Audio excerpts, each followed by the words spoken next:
Assalamu alaikum, que la paix soit avec vous. J'espère que vous allez très bien. Alors que la communauté musulmane vient de célébrer la fête du mouton Tabaski en réminiscence au sacrifice d'Abraham, après que ce dernier ait manqué d'immoler son fils Isaac, ce n'est pas Ismaël. Nos amis de la DDR profitent pour le pas d'un agréable séjour à la Mecque à l'occasion du Hajj. Dans une vidéo qui a été relayée sur sa page Facebook, le samedi 9 juillet dernier, jour de la fête, Ismaël Aka, le fameux fils de pasteur et auteur du subjonctif présent, a essayé de présenter une autre preuve de la véracité de l'islam qu'il a relevé pendant son séjour à la Mecque.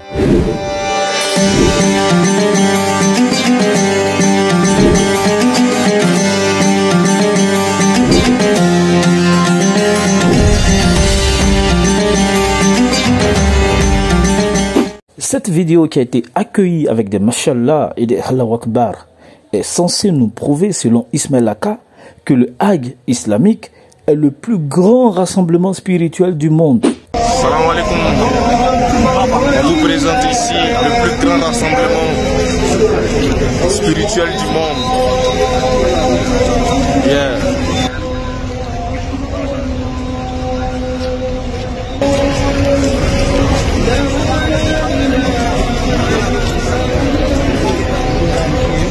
Le plus grand rassemblement spirituel du monde, c'est l'islam. Masha'Allah.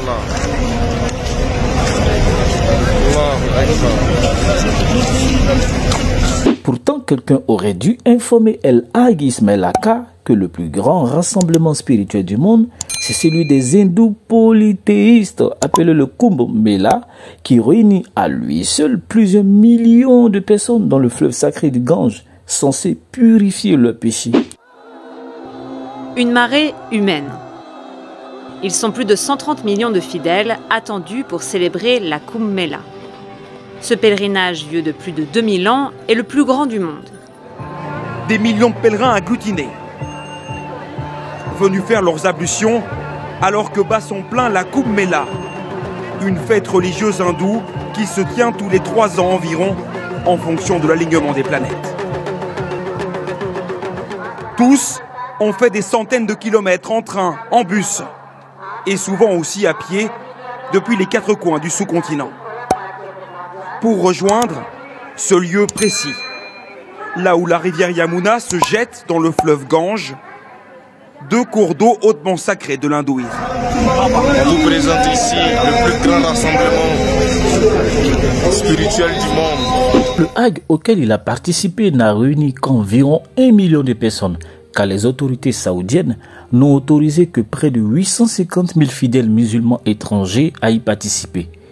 Alors, étant donné qu'il n'avait jamais vu un si grand nombre d'individus de son vivant, et ému de se retrouver à la Mecque après avoir prêché le subjonctif présent aux foules, il s'est laissé aller à ses fantasmes, exprimant non pas la réalité des faits, mais un vœu pieux.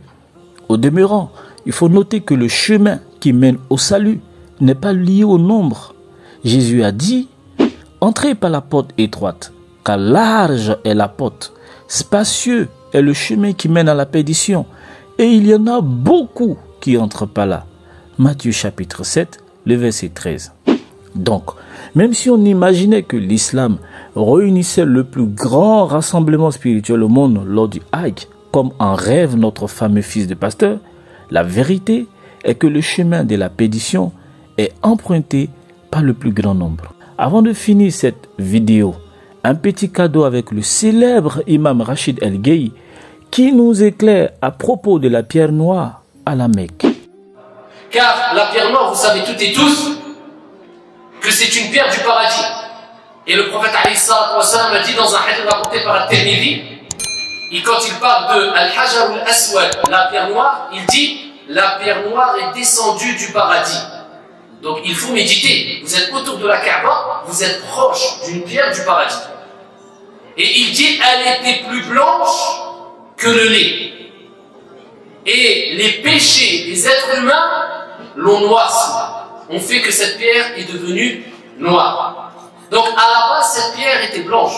Et dû au péché des êtres humains, elle est devenue noire. Et dans un autre récit prophétique rapporté par At-Tirmidhi, le prophète sallallahu alayhi wa sallam a dit Bismillah, au nom d'Allah, au jour de la résurrection, Allah tabaraka wa ta'ala donnera 2 yeux à la pierre noire et une langue, al-lisan, à la pierre noire, afin qu'elle témoigne en faveur de toute personne qui l'aura touchée.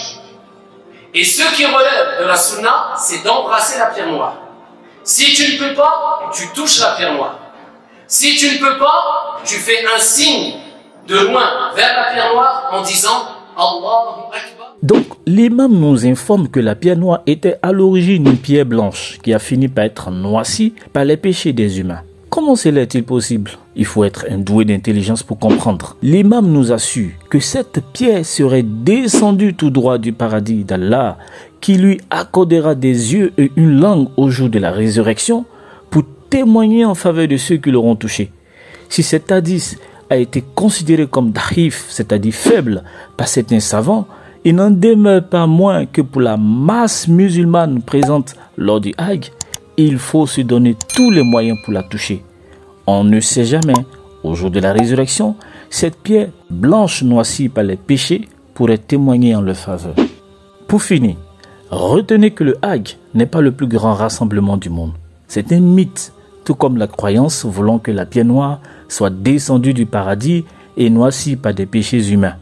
Et comme on peut le constater, pour convaincre les gens de ce que l'islam serait la seule véritable religion sur terre, nos amis qui s'adonnent à l'interreligieux sont passés pour mettre dans l'art de diffuser des propagandes et des légendes sur les réseaux sociaux.